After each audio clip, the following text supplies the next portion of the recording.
Fala aí, primeiro ano, bom dia. Espero que todos estejam bem, né? Se cuidando. E vamos fechar aí, então a nossa matéria para prova, tá? Vai ficar faltando aí a indústria, né? O espaço industrial brasileiro.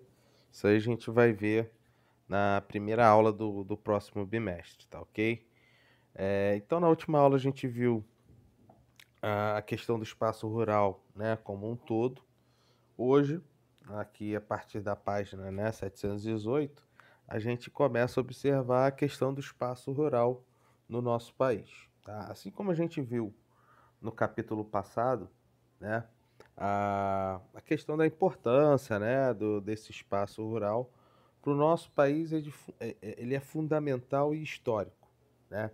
A, Processo de desenvolvimento, né, de ocupação do nosso território pelos portugueses, depois o seu desenvolvimento em si, ele está muito pautado, né, está muito relacionado ao uso da terra, né? Então, se a gente falar do início da colonização, nós tivemos o extrativismo vegetal, né, do pau-brasil. Depois, no século XVIII, a gente teve o extrativismo mineral no centro do país, né, em Minas, onde hoje, né, Minas, Mato Grosso e Goiás. E posteriormente, né, a economia, né, que até a gente chegar ao período da indústria, então a atividade econômica, né, que sustentava a economia do nosso país estava vinculada ao campo. Por quê? No período em que não ocorreu, né, ou em que o extrativismo, né, melhor dizendo, ele não era, o extrativismo mineral, ele não era a principal atividade econômica, a agricultura, né, ela estava presente como essa principal atividade, né? Então eu falei, inicialmente extrativismo vegetal, pau-brasil. Depois veio o período da cana-de-açúcar, agricultura. Extrativismo, aí vem o período da mineração, extrativismo mineral, né? E depois, com o fim do período da mineração, a gente tem o desenvolvimento, né, da economia cafeeira que vai ali até o início da industrialização do Brasil, né, nas primeiras décadas do século XX. A partir daí, né, que o Brasil começa a desenvolver, o mundo, né, também passa por grandes transformações. é, a gente observa que a importância do campo ainda se faz presente para o nosso país. Não só pela parte da agropecuária, né, o Brasil já há muitos anos é considerado um dos celeiros mundiais, devido, né, à sua grande importância no comércio de produtos agropecuários e também de apresentar grandes riquezas minerais, seja de minerais metálicos como ouro, ferro, né, diamante, não metálicos, calcário, né, o potássio e os combustíveis fósseis, né, a questão do petróleo principalmente e o gás natural. O nosso país até possui reservas, né, de carvão mineral, mas é um carvão mineral de qualidade, vamos dizer assim, baixa, né? E ele apenas é utilizado, né, para o abastecimento. Tô falando muito, né? Tá irritando. Para o abastecimento de termoelétricas, né? Produção de energia elétrica. Então, assim, é, a importância dessa área, né, a área rural para o Brasil, ela vem desde o seu início. E hoje, claro, mesmo não sendo, né, o setor primário a principal, desculpa, o principal setor, né, responsável pelo PIB do Brasil, ele ainda se faz presente pelo quanto, né, o Brasil consegue ter de lucro, seja na agropecuária ou nesse extrativismo mineral, tá? Só para a gente ter uma noção da importância desse extrativismo mineral, a gente tem aqui um mapa né, dos recursos minerais. Então tá lá todo o nosso território, as representações dos tipos de minério, aqui a gente tem a legenda. Estou observando aqui, né, não vou falar todos, mas só para a gente ter uma noção, ó, tem carvão mineral, o ferro, cobre, ouro, petróleo, gás natural, sal marinho, diamante, os não metálicos ali, ó, calcário, flúor e potássio. Se a gente observar pelo mapa, a gente vai ver, eu vou até circular aqui, a região sudeste, aí principalmente pegando não só Minas Gerais, as Minas, Rio e São Paulo, há uma grande concentração de riqueza mineral. Em Minas, a gente tem ali a região chamada Quadrilátero Ferrífero, uma região abundante, né, do extrativismo ligado à produção, ao ferro, alumínio, né? Então, além da extração, a gente vai ter ali indústrias extrativas, né, as metalúrgicas, siderúrgicas, que normalmente são instaladas próximas a essas jazidas minerais, a oferta, né, da matéria-prima. E aqui no litoral do Rio de Janeiro, São Paulo e Espírito Santo, uma riqueza também de minerais, aí no caso, né, os combustíveis fósseis, principalmente petróleo e gás natural. Né? Com relação ao petróleo, se a gente observar o mapa e o gás natural, a maior parte das jazidas estão, né, no litoral do Brasil, apesar de ter aqui no Amazonas, né, as reservas de gás e, e petróleo, tá? Que mais que eu mostrar aqui? Ah, a gente observa também que em todo o território, né, brasileiro há essa abundância, né, de minerais. E aqui o que, que acontece? A gente só está aqui com os principais minérios. A gente tem uma abundância muito grande, né, uma diversidade muito grande de minérios encontrados no nosso território, tá bom?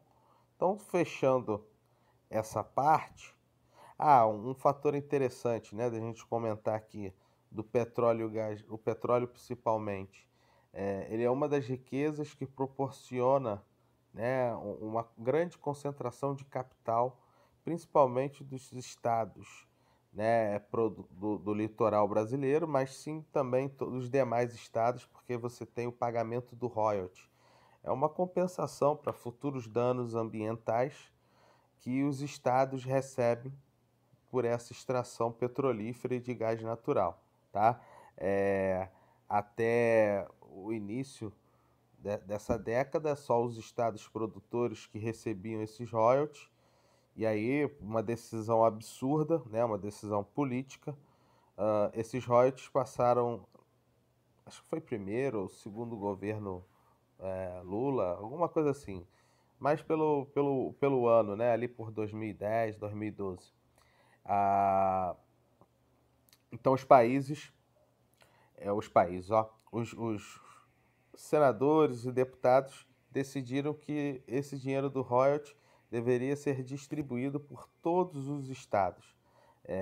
E aí a grande crítica é: se há uma compensação por danos ambientais e as jazidas, né, petrolíferas ficam no litoral, então só os estados produtores é que teriam danos ou perdas ambientais e econômicas com possíveis acidentes, né? Derramamentos de petróleo, qualquer coisa nesse sentido.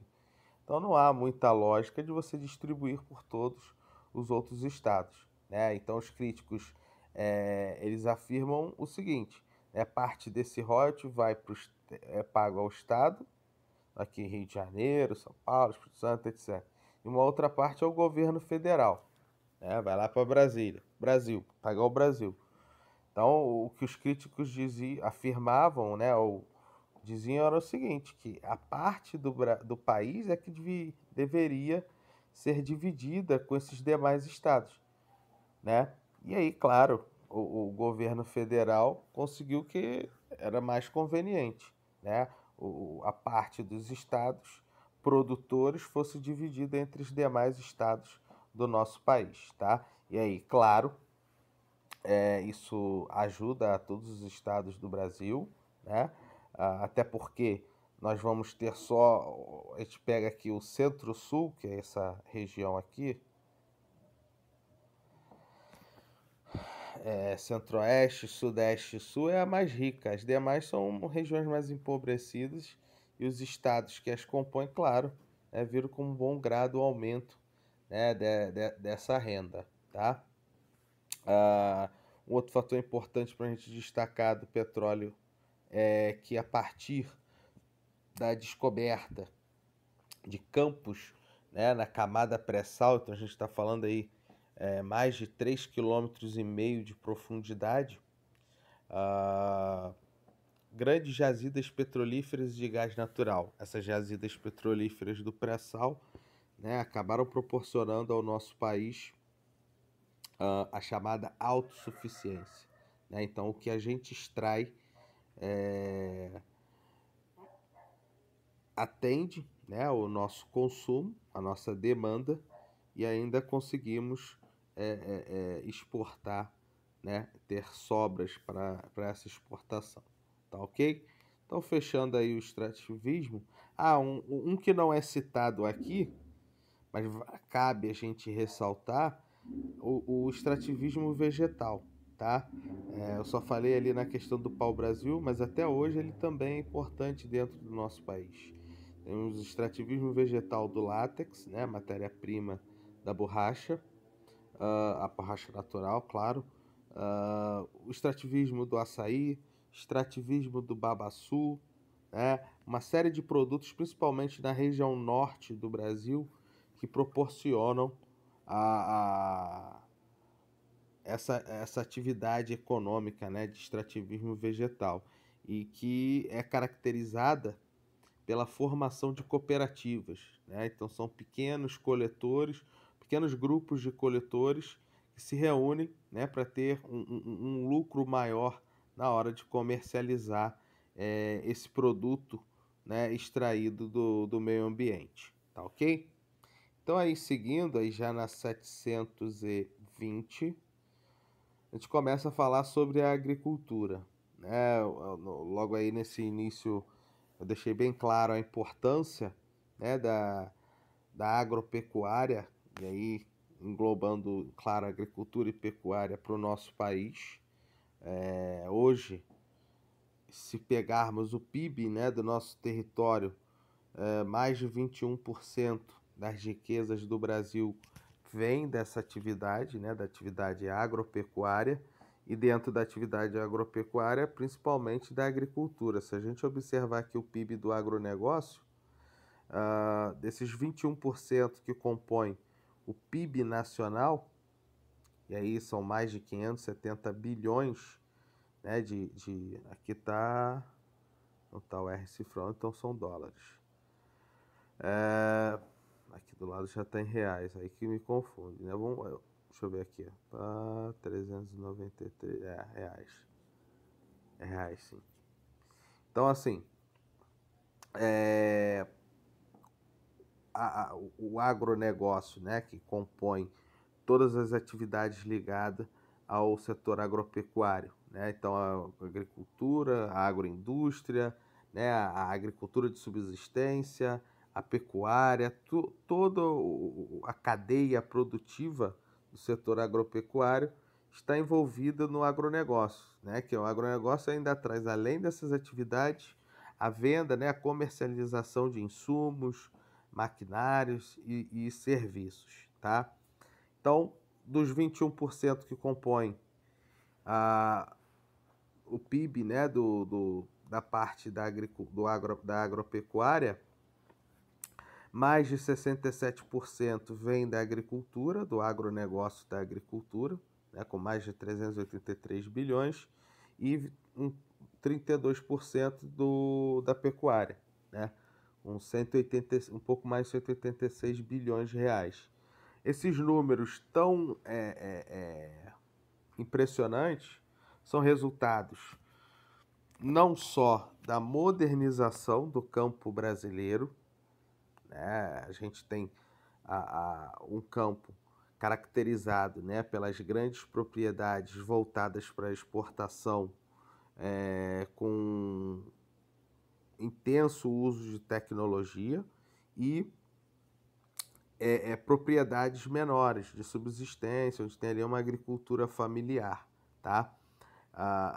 Nessa composição da, da estrutura, né, do campo, a gente vai ter, a gente vai perceber que ela também obtém esse sucesso porque o Brasil é um país de grande extensão territorial, grande diversidade climática e também uma grande diversidade de solo, né? A maior parte dos nossos solos são férteis e aqueles que apresentam algum tipo de problema com novas técnicas, né, de manejo do solo proporciona essa fertilidade, que é o caso ali da região centro-oeste.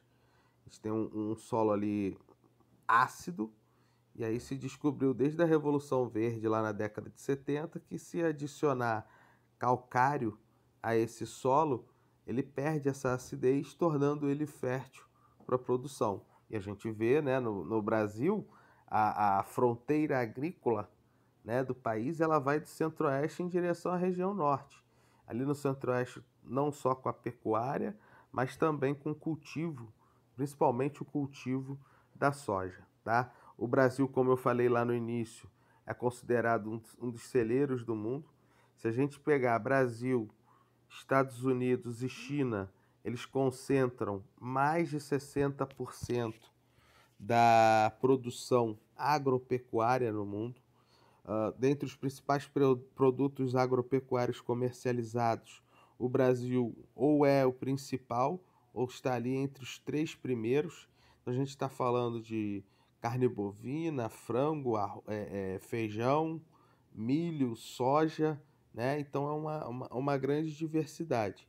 É importante também a gente ressaltar que, apesar dessa atividade agropecuária, né, ela resultar de uma grande riqueza para o Brasil, o nosso campo ele ainda é considerado pouco moderno. Por quê?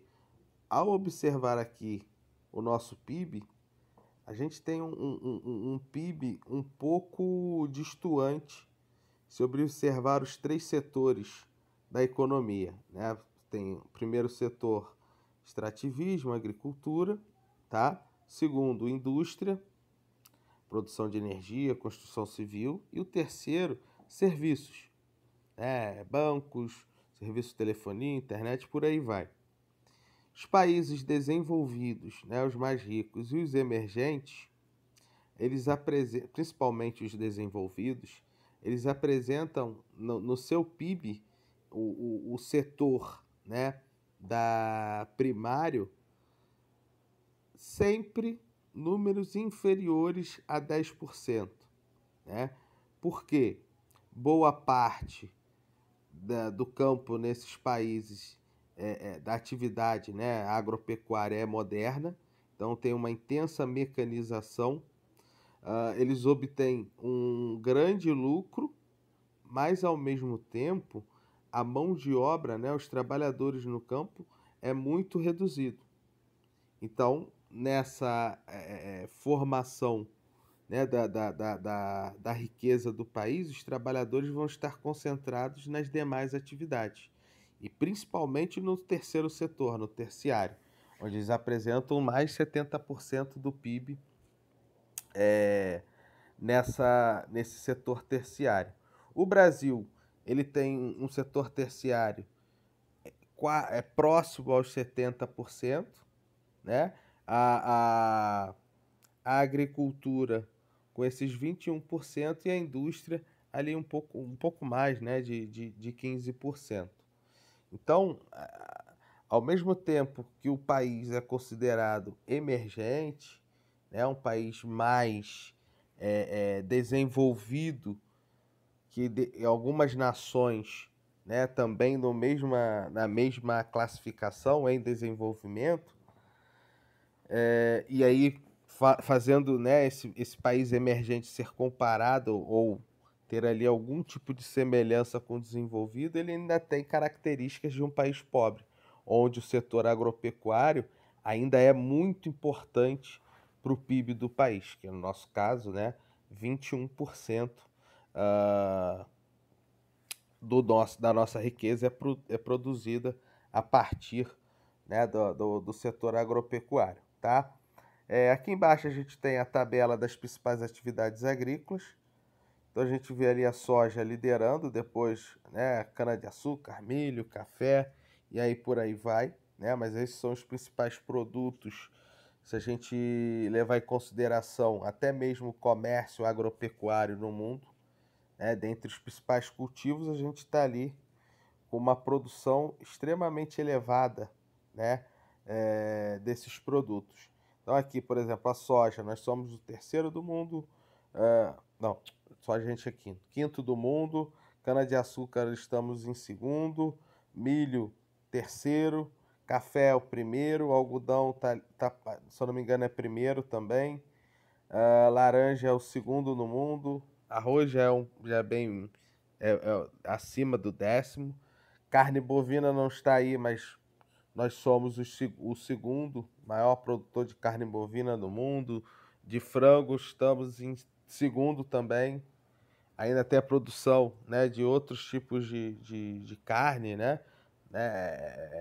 Além do frango, a gente pode falar de avestruz, né, carneiro, bode. Eita, deu uma vacilada aqui, deixa eu escurecer. Tá ok?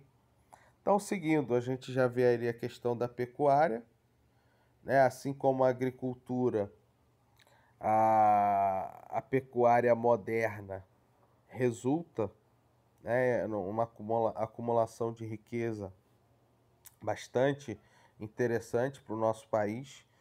Com relação aos rebanhos, né? O rebanho, por exemplo, bovino, se a gente fala do maior rebanho bovino comercial, quem tem é o Brasil, né? A Índia tem o maior rebanho bovino do mundo, mas é um animal sagrado, né? Não há ali a comercialização da carne desse animal.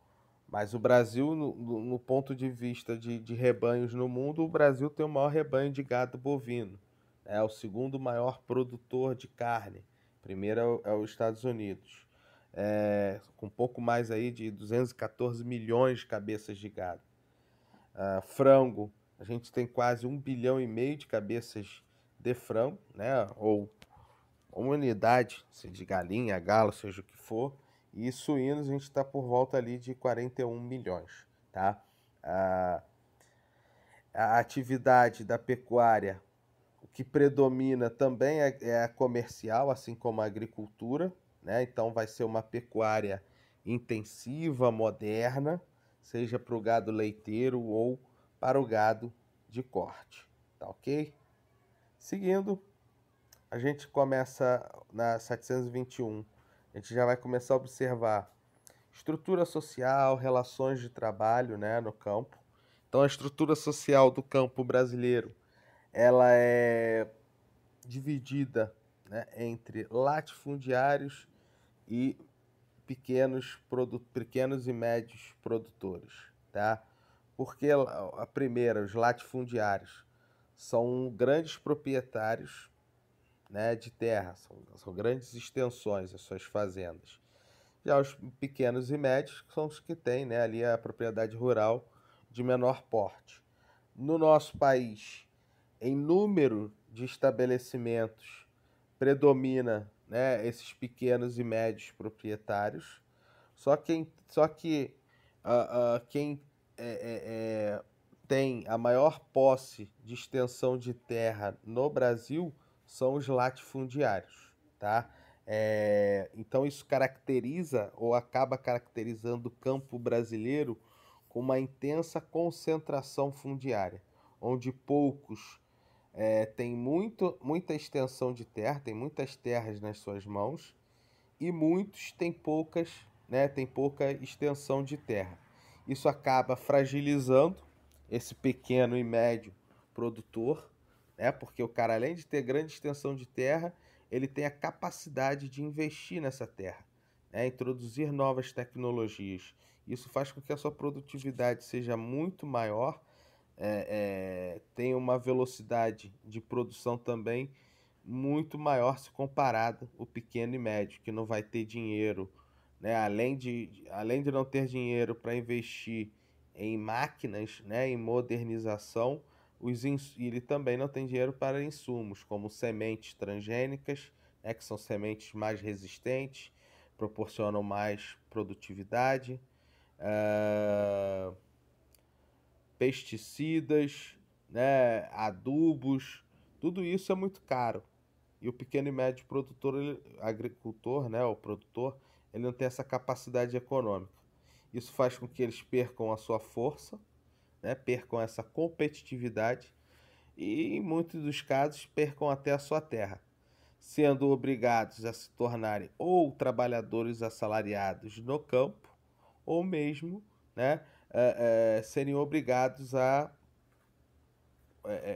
promover não, sejam obrigados a fazer o êxodo rural, né? A saída do campo para as cidades em busca de melhores condições de vida, tá? Então, seguindo, a gente vai ter aí as relações de trabalho. Em relação, em relação, ó, falando das relações de trabalho, a gente vai ter aí as participações, né, bastante evidentes, né? Então a gente tem, por exemplo, latifundiários e os minifundiários. Eles são os donos da terra, né? São os proprietários. Esses dois eles vão se diferenciar, enquanto o latifundiário é uma estrutura comercial, é uma prática da agropecuária voltada para o comércio internacional, para exportação. Os pequenos e médios ou minifundiários é uma agricultura ou agropecuária de subsistência familiar. O que isso quer dizer? Então, os trabalhadores são da família, você não contrata ninguém, a família toda trabalha ali para obter, né, o sustento, a sobrevivência, daí subsistência, né? E o excedente dessa produção ele vai vender para obter ali renda, e comprar o que ele não produz na sua propriedade, tá ok? Além do, dos proprietários de terra, nós temos aí os parceiros, tá? Que são pessoas que obtêm ali a concessão, né? Tem o direito de produzir na terra de outra pessoa a partir do pagamento, né? Esse pagamento pelo uso da terra, até aqui para a gente não se perder, ele vai ser de acordo com o que o cara produzir, né? Então há ali um combinado, né, no momento da assinatura de contrato, tá? Além do parceiro, tem o comodato. O proprietário ele empresta de forma gratuita um pedaço da sua terra para esse pequeno produtor rural produzir, tá? E a gente ainda tem o poceiro, que é aquele produtor que invade uma terra abandonada, passa, né, a desenvolver ali alguma atividade agropecuária e a partir de um tempo, né, se eu não me engano, são 3 anos de uso intenso, né, de uso contínuo da terra, ele tem o direito à posse, né, daquela terra, tá? No Brasil, essa nossa estrutura e relação de trabalho, ele acaba resultando, né, em conflitos no campo, né, e basicamente a principal causa do conflito no campo, né, do Brasil está relacionada com essa concentração de terras nas mãos, né, de um pequeno grupo de pessoas, tá? Além do poceiro, vale a pena a gente ressaltar o trabalhador temporário, que é chamado, né, de boia fria. Eles normalmente eles residem, né, nas periferias das cidades e durante o período de colheita ou de plantio, eles vão para o campo, né? São contratados temporariamente para fazer esse trabalho. São trabalhadores que têm baixa remuneração, né? E nenhum tipo de direito trabalhista, já que não tem, né, a carteira assinada. Eita, tô rabiscando aqui. Foi mal, galera. Aí vamos aí, adiantando. 722, aí começamos a falar da estrutura fundiária, né? Eu já vim adiantando essa questão, né? Identificando como o campo brasileiro extremamente desigual, com uma grande concentração de terra, né? E aí eu identifiquei, né, para vocês também que o maior número de estabelecimentos são classificados como pequenos e médios, né? E os maiores têm um menor número, né? Mas em compensação, mesmo tendo um menor número de estabelecimentos, esses latifúndios detêm as maiores extensões de terra. Então, observando aqui a estrutura fundiária do Brasil, aí pegando até o ano passado, ah, fazendas, né, com mais de 2.500 hectares em porcentagem representam, né, 0,3% do número de estabelecimentos agropecuários. Em compensação, concentram o total de terras, né, no campo, equivalente a 30%, né, de todas as terras da prática de agropecuária do nosso país. Então você vê que é extremamente desigual. A gente está falando aqui, ó, os até 10 hectares, né, com 47%, a gente está falando de milhares, são mais de 1.000, né, mais de 1.500 estabelecimentos com menos de 10 hectares e eles só detêm 2,3% dessa área, né, de agropecuária no nosso país. Então, pegando os dois extremos, a gente consegue observar como é desigual a distribuição de terras no Brasil. E esse é um processo histórico, né, que vem desde a colonização, depois no Império, né, o acesso à terra só existia para quem tinha condições, quem tinha dinheiro, e assim permanece até os dias atuais, né? No final do século XX, que nós começamos a observar, né, principalmente ali década de 80, a questão da reforma agrária. Então é uma luta dos trabalhadores rurais, né, para que a distribuição de terras seja mais igualitária. E no caso, né, a reforma agrária aqui do nosso país, há também a luta contra as terras, né, improdutivas. Então esses grandes latifundiários, eles não utilizam toda a sua extensão de terra. Então pegando assim um grande latifúndio, né? Vou dar o exemplo do maior latifúndio do nosso país, que tem mais de 3 milhões de hectares. Só para vocês terem uma noção, 1 hectare equivale a 10.000 metros quadrados. Essa fazenda tem mais de 3 milhões de hectares, é o tamanho de uma cidade de médio porte. Para a prática de agropecuária, só é utilizado 2% do total. Então você vê uma grande extensão de terra parada, enquanto você tem, né, milhares de trabalhadores rurais no campo lutando para ter um pedaço de terra e desenvolver ali a sua agricultura de subsistência, tá? Uma coisa que eu deixei passar batido, eu não identifiquei para vocês, esses pequenos e médias propriedades são de fundamental importância para o nosso país, porque é dali que vem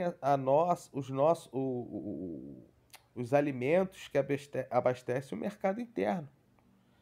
Os grandes latifúndios, eles são voltados para a exportação. Eles não estão preocupados com o abastecimento interno do Brasil. Quem faz esse abastecimento são os pequenos e médios produtores rurais, né, na sua prática de agricultura de subsistência familiar, né? E você estimular essa reforma agrária nos dará uma garantia, claro, né, do abastecimento de alimentos, mas além disso, até mesmo o barateamento, porque você vai ter uma maior oferta, né, de produtos ah, nas prateleiras, né, no comércio em geral, tá? Então, seguindo essa questão da reforma agrária, no Brasil ele ganha força a partir dos anos 80, né, e tem ali como um dos principais grupos o Movimento dos Trabalhadores Rurais Sem Terra, ou MST. Dele, né, depois saíram outros novos grupos, como a Vila Campesina, o MST Feminino e por aí vai, né? Você tem hoje uma série de organizações, ONGs ou grupos, né, ligados à questão da reforma agrária, né, que é uma questão ainda muito problemática no nosso território, né? Ela é feita, é uma reforma agrária que é feita de forma lenta e em regiões ah, que não que principalmente não sejam tão valorizadas, né? Quais são as regiões do país mais valorizadas? O Centro-Sul, Centro-Oeste, Sudeste e Sul do Brasil. A oferta de terras é grande, né, em todo o território, e a gente vai ver basicamente a reforma agrária ocorrendo ou na região Nordeste, o maior número de estabelecimentos, né, que foram doados aos trabalhadores rurais por meio de reforma agrária é na região Nordeste e a outra, o segundo maior região de assentamentos vai ser na região Norte, onde você não tem uma infraestrutura como a gente encontra aqui na região Sudeste, Sul e Centro-Oeste do Brasil, né? Onde há uma atividade agropecuária muito mais moderna do que se compararmos, né, com o Nordeste ou a região Norte do Brasil, tá? Além desses conflitos no campo, que aí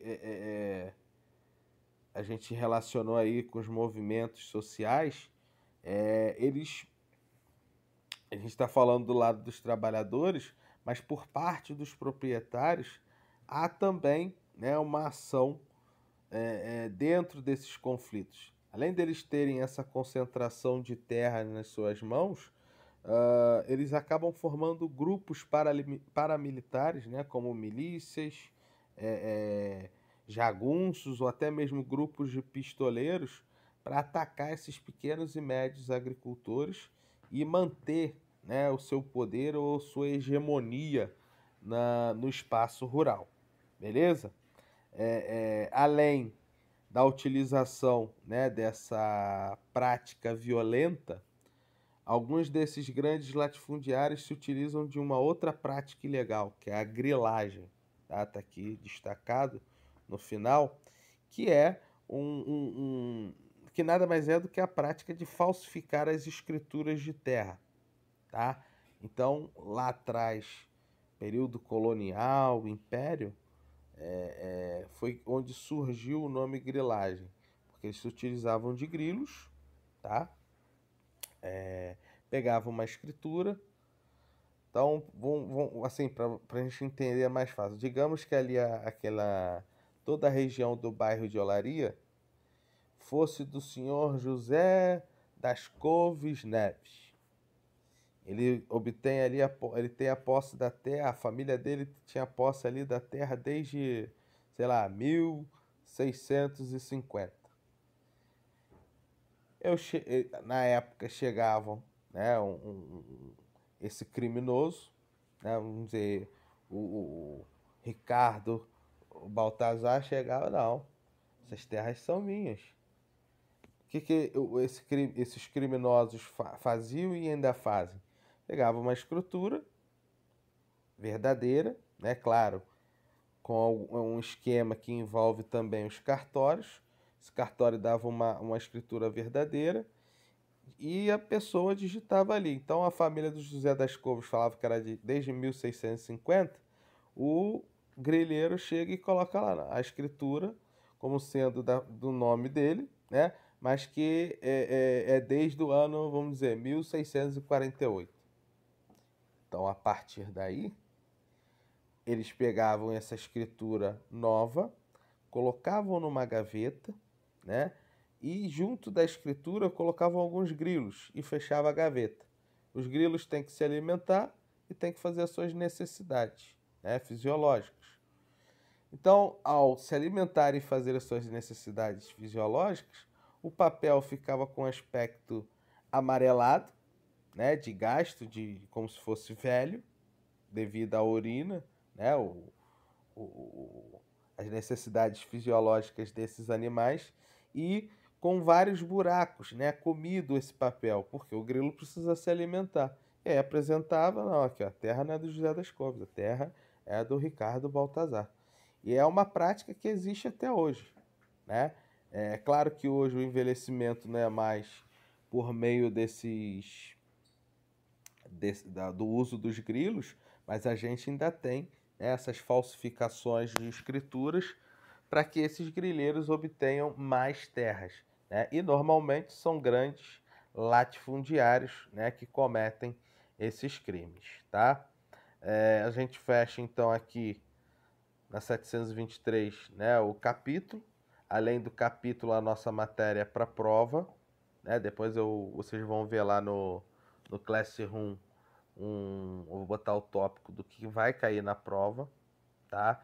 Como eu já havia adiantado, os dois últimos capítulos dessa apostila a gente vai ver logo na primeira aula do quarto bimestre, tá ok? E hoje, fazer os exercícios aqui do livro, e além dos exercícios do livro, eu vou deixar com vocês uma revisão, tá? Para a prova. Essa revisão para a prova, só vou liberar o gabarito para o final da semana, ou quinta ou sexta-feira, e possivelmente ali por volta de meio-dia, que é depois de terminar a aula de vocês, para não atrapalhar também a aula de ninguém. Beleza, galera? Um abraço aí a todos. Qualquer dúvida em relação aí à videoaula ou para a própria revisão que eu vou passar, que eu estou passando para vocês, me chamem no Classroom. Valeu? Um abraço aí.